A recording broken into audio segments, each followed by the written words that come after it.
No, no, no, no, no, no, no. No, no, no, no, no, God, no! Let's be real. Outlander can't possibly wrap up every unanswered mystery in Season 8. But luckily, the new spin-off has more time to tackle some of the loose ends from the original series. That said, there are a few things that Season 8 just can't ignore, like young Ian finally getting the perfect ending. With Ian and Rachel expecting a baby, and his Mohawk son still a major part of his story, his happy ending wouldn't feel complete without addressing it all. And that's just the beginning. In this video, we're diving into everything we know about Season 8, so stick around till the end. Outlander is entering its final season, but its biggest ending problem may not be solved until long after the final episode.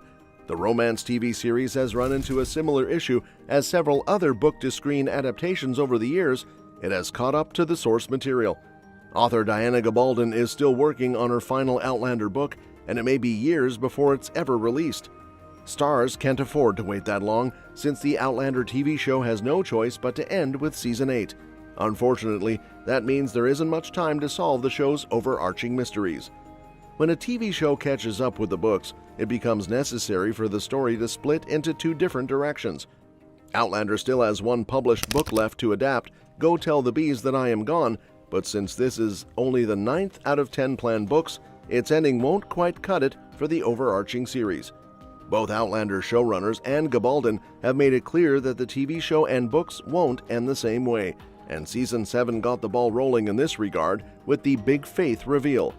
While a unique ending isn't a terrible prospect, the idea of no answers to bigger Outlander questions is concerning.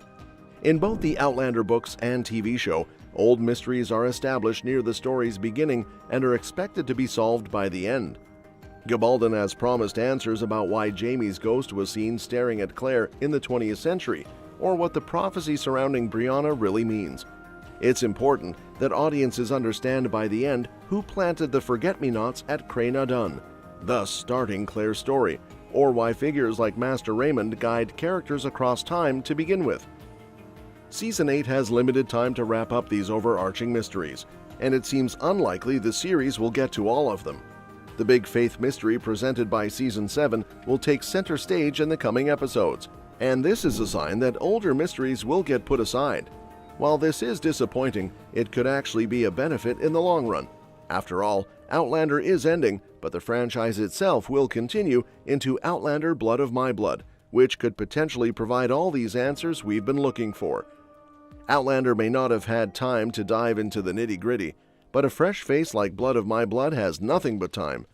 This spin-off series will follow Jamie and Claire's parents and will therefore jump back and forth between the 20th and 18th centuries, though decades before the start of Claire's story in either century.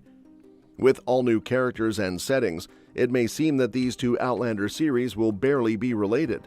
However, one of the significant benefits of a prequel series, especially in the world of fantasy, is to get a better look at how a central story was always destined to happen. The trailer for Blood of My Blood leans heavily into the concept of destiny. The implication is that Jamie and Claire were meant to come together across time and space for a specific purpose.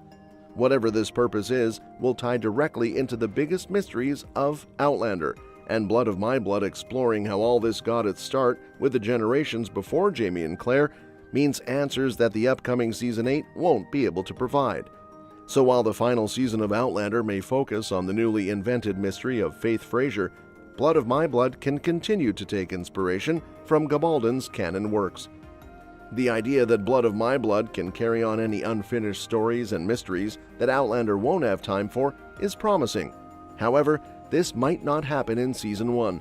It would ultimately be beneficial for the spin-off to hold off on addressing these big time travel and destiny-related mysteries until Gabaldon releases her 10th and final Outlander book. Thankfully, this should be perfectly possible.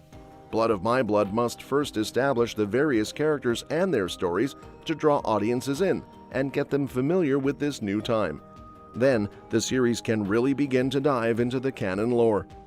If Outlander Season 8 focuses on its fresh new story, then it would essentially stay out of Gabaldon's way, something that the showrunners have indicated. Then, the book's ending could coexist harmoniously with the TV series. Any big answers revealed by the Outlander author in her final book could then be incorporated into later seasons of Blood of My Blood, allowing the spin-off to mesh perfectly with both the books and TV show. Of course, this means on-screen audiences would have to wait longer for answers, but it could just be worth it. The characters of Outlander have certainly faced a tough road, but after a challenging Season 5 story, I'm so glad one person in particular is headed toward the perfect ending. Season 8 will mark the ending of the romance series, and Season 7 got started on the tough work of wrapping up various stories. There are still several episodes to go, but for side characters especially, the general resolution to their adventures is in sight. In the case of young Ian Murray, it's looking as if Season 8 will give him a fittingly heartwarming ending. Young Ian is Jamie and Claire's nephew, and he quickly became a fan favorite in Outlander after he was introduced in Season 3. He has always been kind and accepting, but it's clear that Ian has also inherited the Fraser warrior spirit. Unfortunately, Ian hasn't always had an easy time. His greatest challenge came in Season 5, when he left the Mohawk after his wife, Emily, essentially divorced him. In the eyes of her culture, Ian had failed to give her a viable child, and so it was within Emily's right to find a new husband. This loss nearly drove Ian to suicide, but he has come a long way since. It took Roger stepping in to stop Ian from killing himself in Season 5. Years later, Season 7 has seen Ian toward a much happier ending. He finally tied the knot with Rachel Hunter, and the newlyweds are a heartwarming joy to see together on screen. It's a lovely romance, and it was perfectly paid off in the finale of Season 7 with the reveal that Rachel is pregnant. Ian will finally have a chance to raise his own child with a partner he loves, and I'm heartily excited to see this play out in Season 8.